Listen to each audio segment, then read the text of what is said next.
Bienvenue à toutes et à tous dans ce podcast consacré à l'esprit Baye Fall. Ici, nous partageons des enseignements, des réflexions et des valeurs inspirées du chemin du travail, de l'humilité et du service. À la présentation, vous avez Madame Fatou Mbacké Diagne. J'ai l'honneur d'accueillir aujourd'hui Monsieur Serigne Cheikh Fatma.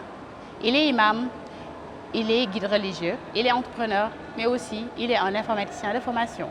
Bonsoir Serigne Cheikh. Bonsoir, je suis très heureux d'être votre invité aujourd'hui pour le démarrage de ce podcast. Et je vous exprime ma gratitude de l'honneur que vous me faites donc de m'inviter sur ce podcast. Merci Serigne Cheikh. On va vous laisser vous présenter parce que je vous ai présenté brièvement en tant qu'imam, guide religieux, entrepreneur et informaticien. Oui, c'est une présentation plus ou moins exhaustive. Effectivement, je suis imam à la mosquée Al-Abrar de Guédiawaye depuis 1999. Donc ça fait bientôt 27 ans. J'ai également effectivement suivi une formation d'informaticien, donc faisant partie de la première promotion de l'UGB, donc que j'ai intégré en 1990, donc avec un baccalauréat scientifique C à l'époque, c'est le bac S1, c'est la série S1 aujourd'hui. Donc j'ai fait donc une formation de mathématicien, de mathématiques appliquées et d'informatique. Donc j'ai obtenu une maîtrise en informatique en 1995 à l'UGB. Donc j'ai exercé ce métier d'informaticien, notamment au niveau de Shell Sénégal, comme entre autres directeur informatique donc de cette société Shell Sénégal. Mais depuis 2011, disons, donc j'ai duré 10 ans à Shell. Après Shell, j'ai créé donc ma propre société donc de maison d'édition, les éditions Minan, dont le label est Darul Himma. Nous nous sommes spécialisés dans l'édition islamique, donc l'édition de livres islamiques, de khassida, etc. Donc bref, c'est surtout ça donc la présentation. Donc c'est juste exact ce que vous avez dit. Peut-être ce que je dois ajouter, c'est que je m'intéresse beaucoup à la recherche. Je fais des conférences sur plusieurs thèmes de société, sur le mouridisme, sur Cheikh Ahmadou Bamba. Et je fais partie également de structures de recherche et de promotion de la science et de l'œuvre de Cheikh Ahmadou Bamba, comme Rawd Rayaahin, comme Hikma, comme Mourid Institute, dont je suis membre fondateur. Donc c'est un think tank qui travaille à la vulgarisation des enseignements de Cheikh Ahmadou Bamba, qui travaille à la promotion de l'excellence dans le savoir au sein du mouridisme. Bref, c'est ça, Cheikh Fatma Mbacké. On va rebondir sur vulgariser l'enseignement de Cheikh Ahmadou Bamba.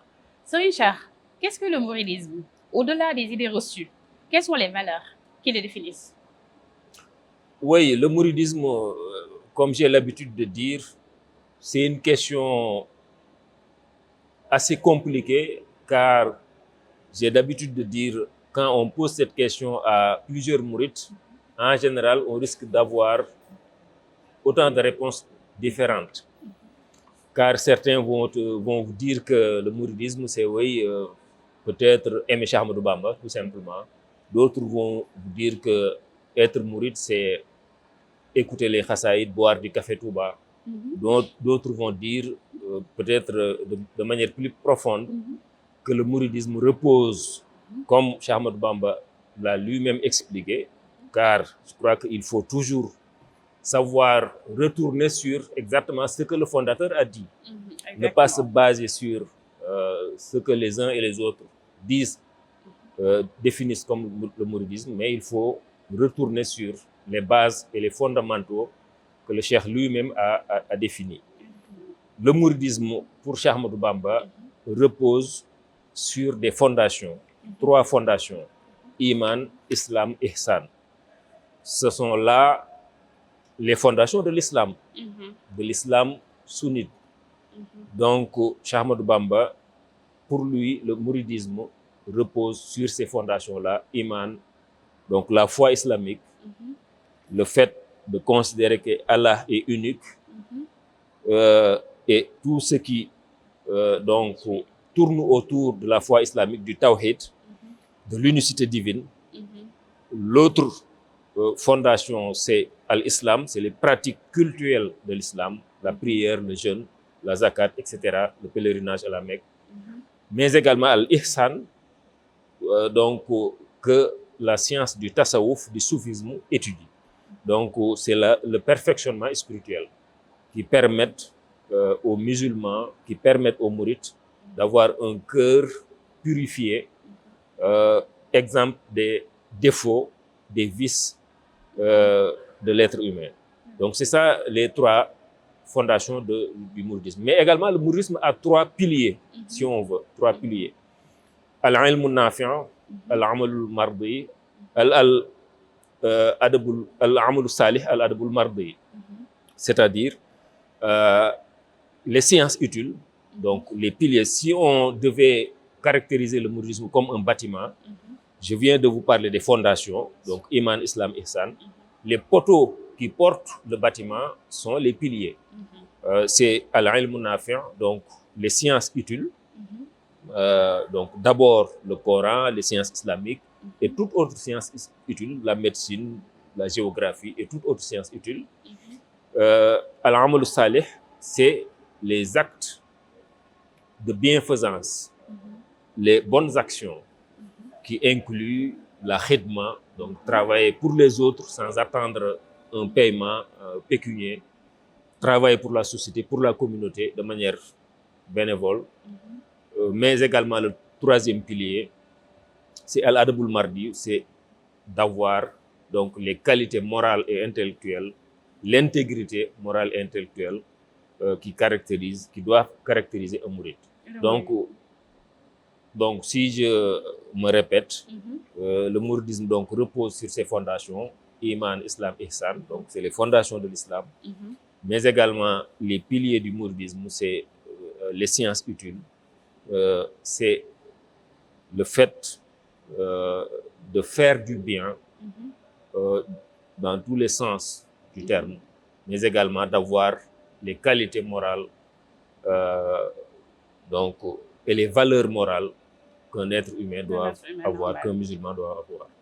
En dehors de l'aspect spiritualité, que nous enseigne le mouridisme sur le travail et la réussite? Parce qu'on vient de parler de spiritualité et des fondements du mouridisme.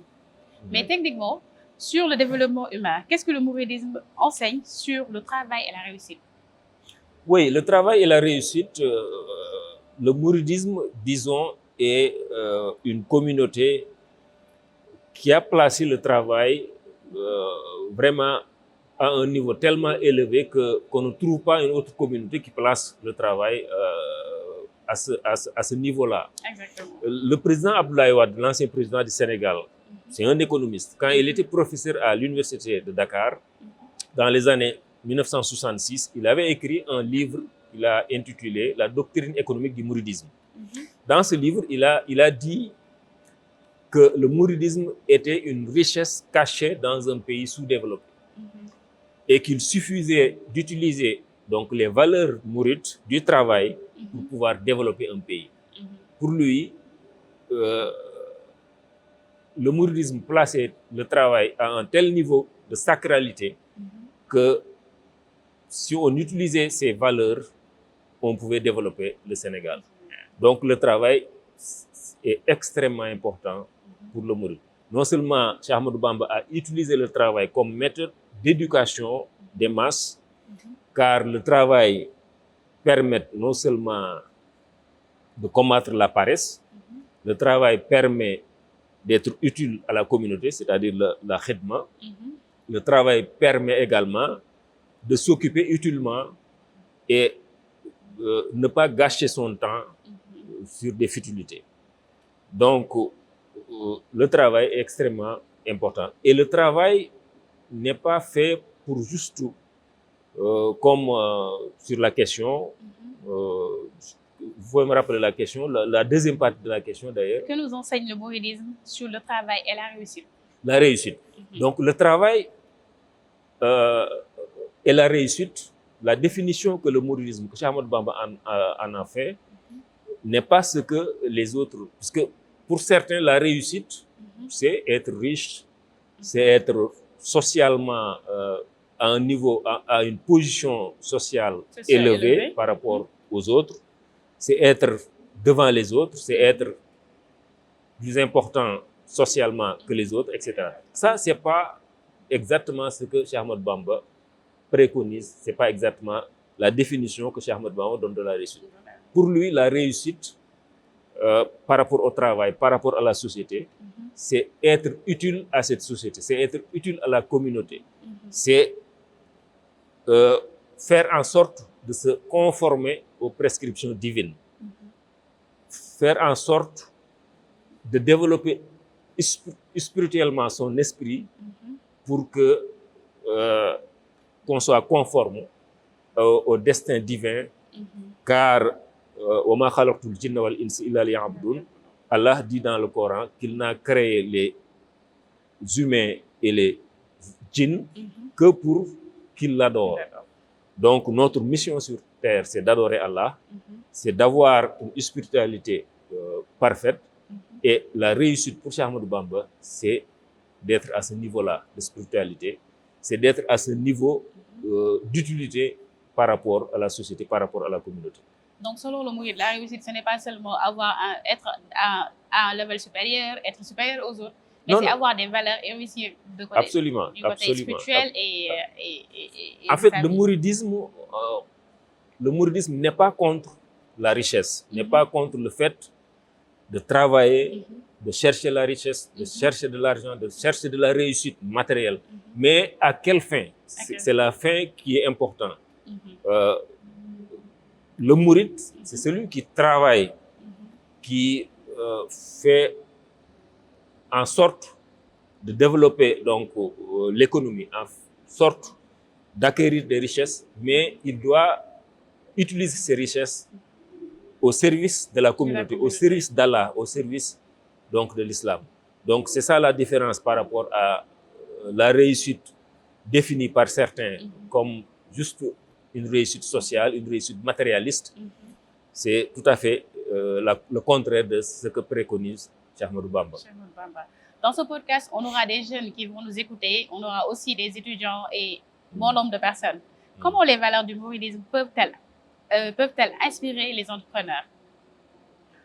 Oui, en réalité, pour les jeunes, pour les entrepreneurs, les valeurs du mouridisme est tout à fait indiquées, à mon avis, pour qu'ils puissent développer leurs activités, pour qu'ils puissent développer l'entrepreneuriat, car ne serait-ce que si on regarde par rapport au Sénégal, les mourides sont en général les personnes les plus entreprenantes, sont en général les capitaines d'industrie, les mourides sont en général les grands agriculteurs, les transporteurs les plus dynamiques, disons, bref, les mourides sont des entrepreneurs nés.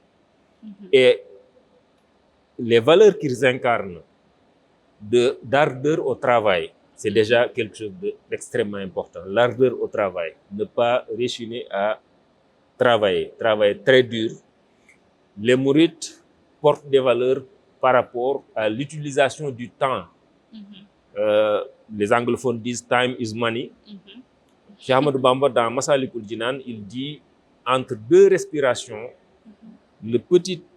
les quelques secondes ou les quelques millisecondes qui existent entre deux respirations est un temps tellement précieux qu'il ne faut pas gâcher ce temps-là à des futilités.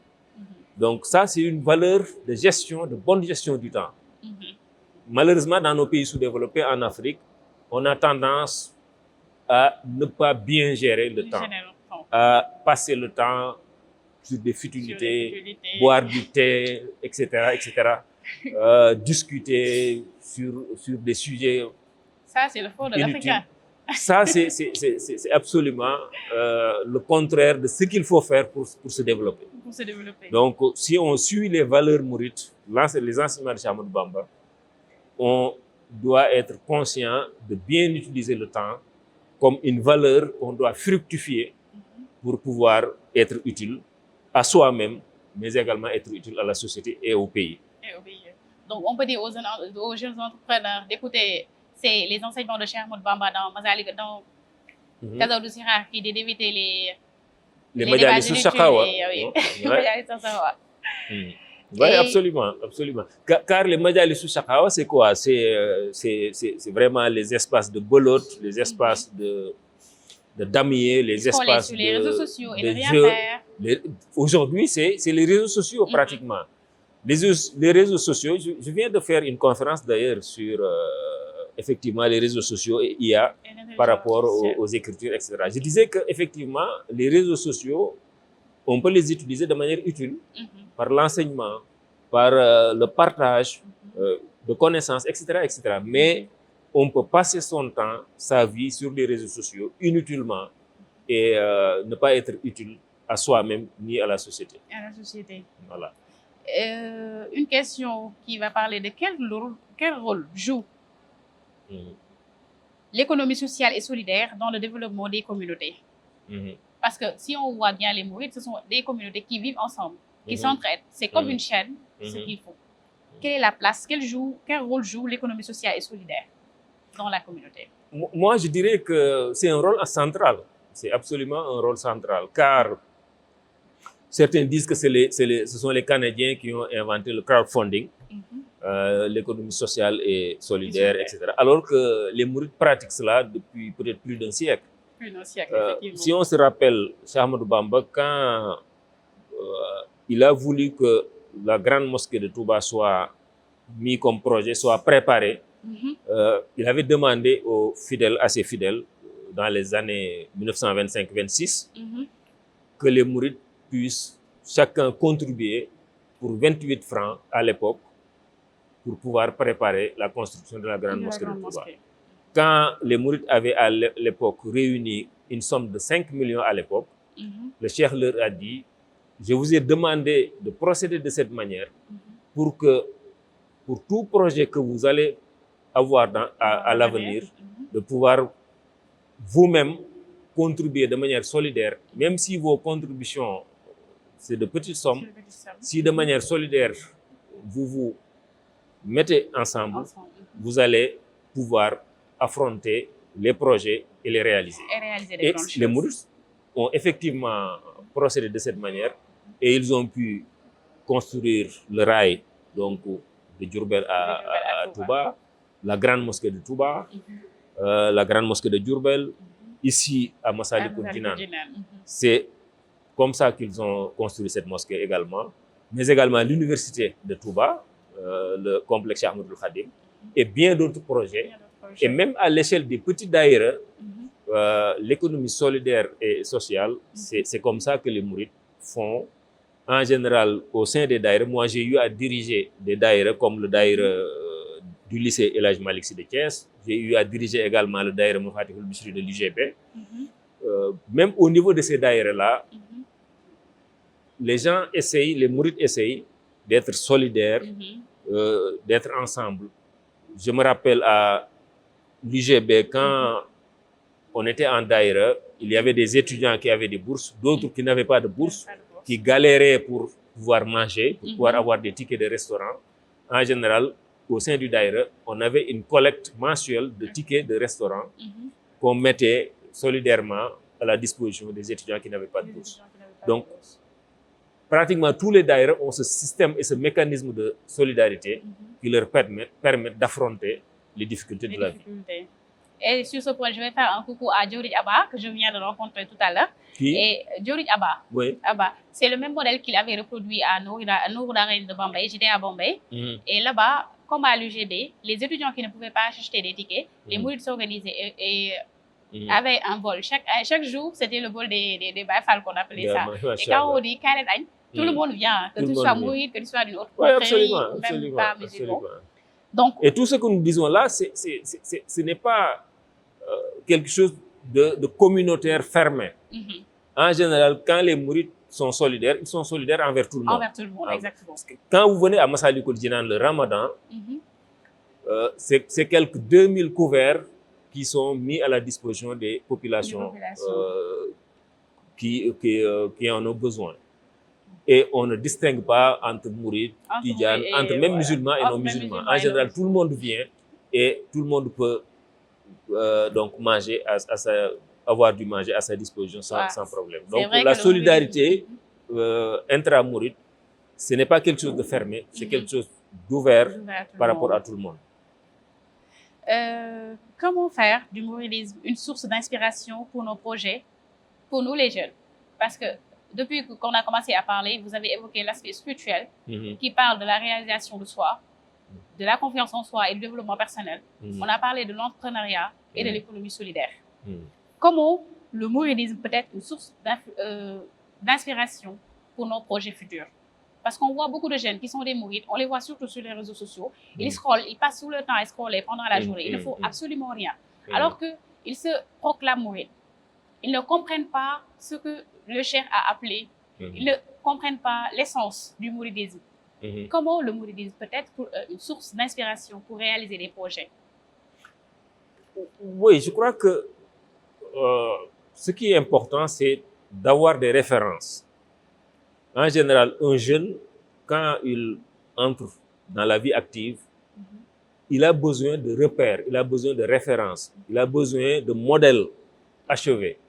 Et dans le mouridisme, pratiquement, à tout point de vue, on peut avoir des références, des modèles qu'on peut copier, qu'on peut améliorer, sur lesquels on peut s'appuyer pour développer son activité, pour développer son entrepreneuriat. Par exemple, l'esprit Baol-Baol dont on parle, c'est l'esprit mouride en général, puisque ce sont les mourides en général qui sont dans les villages, qui s'occupent d'agriculture. En général, quand peut-être l'agriculture, il y a des difficultés, etc., c'est des jeunes donc, du monde rural qui viennent dans les grandes villes comme Dakar, qui entreprennent. En général, ils ont de petits commerces qu'ils ont sous la main. En général, ce petit commerce devient une table et quelque temps après, ça devient une boutique. Quelque temps après, ça devient un grand magasin, etc. etc. Quand on regarde, par exemple, El Hadji Bara Mboup, le père de Serigne Mboup. Serigne Mboup, aujourd'hui, fait partie des capitaines d'industrie et de commerce du Sénégal. Et son père a démarré pratiquement à peu près comme ça. Petit à petit, commencer à bâtir quelque chose, ne pas être, disons, pressé. Donc ça, c'est des valeurs extrêmement importantes, ne pas être pressé, y aller pas à pas, accumuler des richesses licites pas à pas, petit à petit, et à chaque fois, essayer de progresser et essayer de viser encore plus loin. Aujourd'hui, les mourides avaient commencé dans le monde rural. Ils ont migré vers les grandes villes. Dakar, aujourd'hui, les mourides l'ont conquis sur le plan économique. Plus tard, les mourides sont partis vers l'émigration. Donc, dans la diaspora sénégalaise, essentiellement, cette diaspora est composée de mourides. Le Kër Serigne Touba en donne l'illustration. Et c'est ce modèle-là de commencer petitement, de progresser et de viser encore de plus en plus loin. C'est ce modèle d'inspiration que les jeunes doivent avoir pour pouvoir s'inspirer donc des valeurs mourides, pour pouvoir bâtir leur activité, commencer petitement, ne pas être pressé et y aller et ne pas se donner de limites. Je crois qu'avec ça, on peut aller très très loin. Et ils ont des références à n'en plus finir. Récemment, j'ai lisé un article avant-hier sur Ndiaga Ndiaye. Aujourd'hui, on parle de Ndiaga Ndiaye. C'est un système, un moyen de transport universel au Sénégal pratiquement. C'est une seule personne, un mouride, qui l'a bâti, ce modèle. C'est El Hadji Ndiaga Ndiaye. Parfois, certains pensent que ce n'est même pas une personne, c'est peut-être juste un nom comme ça. Alors que c'est une personne. Il est décédé il n'y a pas longtemps.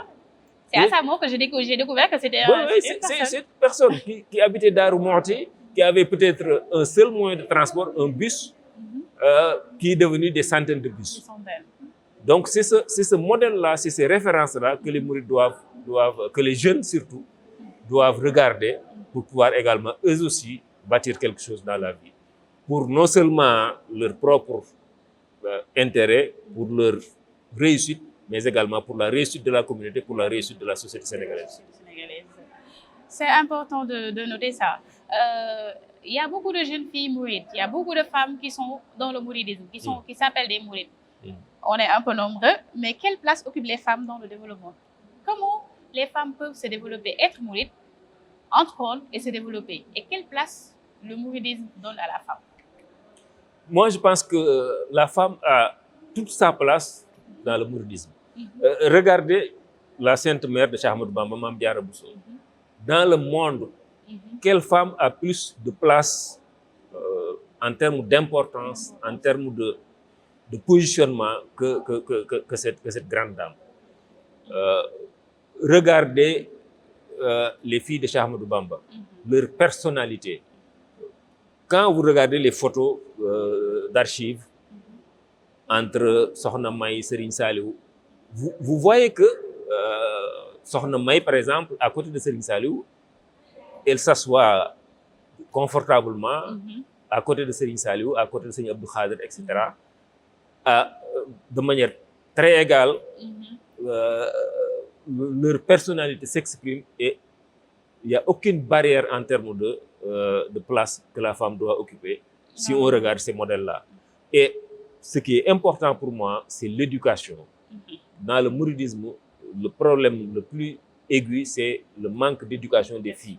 Parce qu'on pense que la fille n'a pas besoin de s'éduquer, n'a pas besoin d'apprendre le Coran, n'a pas besoin d'apprendre les sciences religieuses, alors que c'est tout à fait faux. Cheikh Ahmadou Bamba, quand quelqu'un est venu lui dire, quand le cheikh lui a demandé à propos de sa fille, le talibé lui dit, si ma fille avait l'âge, était un garçon, elle a l'âge d'aller à l'école coranique. Cheikh Ahmadou Bamba lui dit, et si c'est une fille, elle doit également être envoyée à l'école coranique. Ça, c'est l'importance que le cheikh donnait donc à l'instruction de toutes les personnes, garçons ou filles.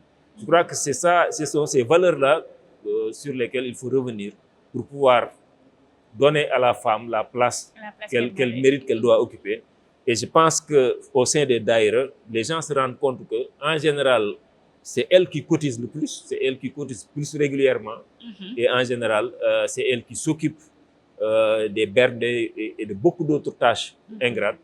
Et je crois que nous avons intérêt au sein du mouridisme à plus faire de la place aux femmes en termes de responsabilité, en termes d'éducation, en termes d'instruction, en termes également de responsabilité par rapport au mouridisme.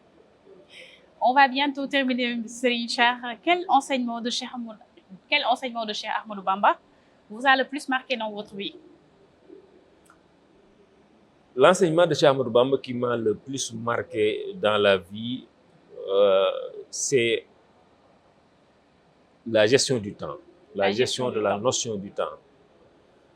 Car, comme j'ai dit au début, dans Massalikul Jinan, quand il dit qu'entre deux respirations, il y a un temps précieux qu'il faut utiliser de manière utile. Et il faut éviter d'utiliser ce temps-là à faire du mal, à commettre des péchés, etc., etc. Je crois que c'est un enseignement extrêmement important de la notion de la gestion du temps. Et aujourd'hui, dans ma vie, j'ai beaucoup d'occupations. Je gère une entreprise, donc une maison d'édition. Je suis imam. Je représente plus ou moins Serigne Mountakha, Serigne Moussa Nawel, mon grand frère, sur beaucoup de cérémonies à Dakar. C'est moi qu'ils envoient pour les représenter.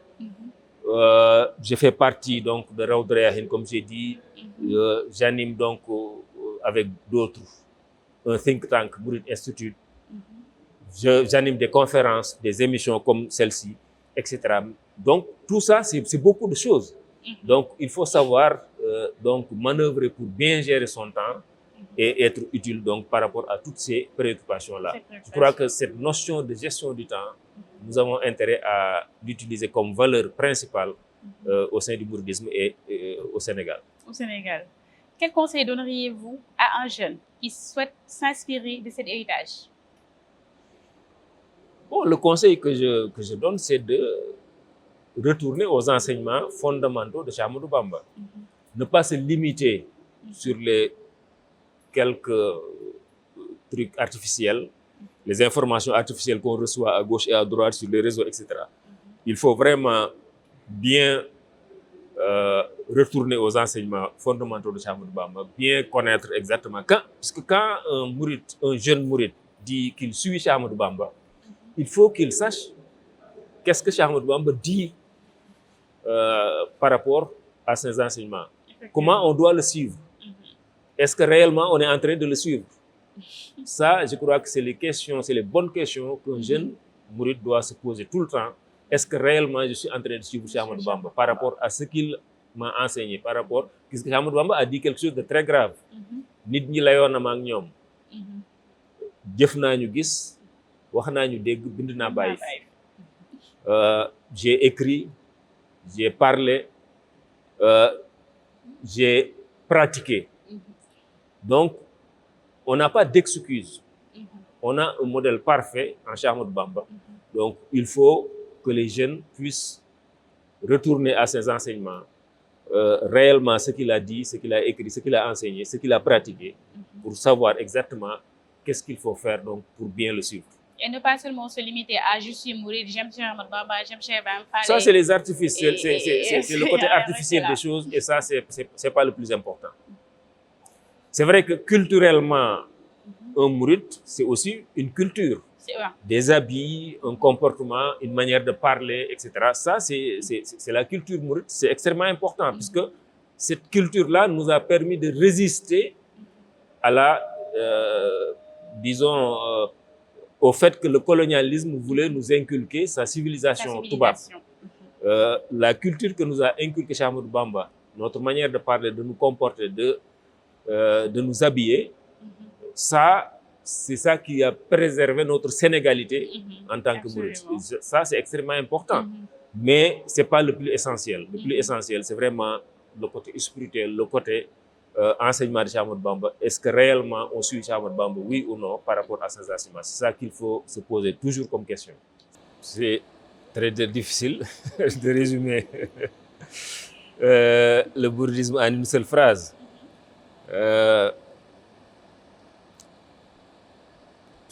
Peut-être, je dirais, être au service d'Allah et au service de la communauté. Oui. Exactement, c'est ce qu'on a retenu de tout ce que vous avez dit sur le bouddhisme et des réponses que vous avez apportées. On vous remercie de votre disponibilité et de l'accueil dont vous nous avez fait part aujourd'hui. Je vous laisse pour le coup de la fin. Oui, c'est moi qui vous remercie de m'avoir invité. Et je vous souhaite bon vent par rapport à ce podcast qui démarre. Je vous souhaite donc beaucoup de réussite et que ce podcast soit utile à tout le monde.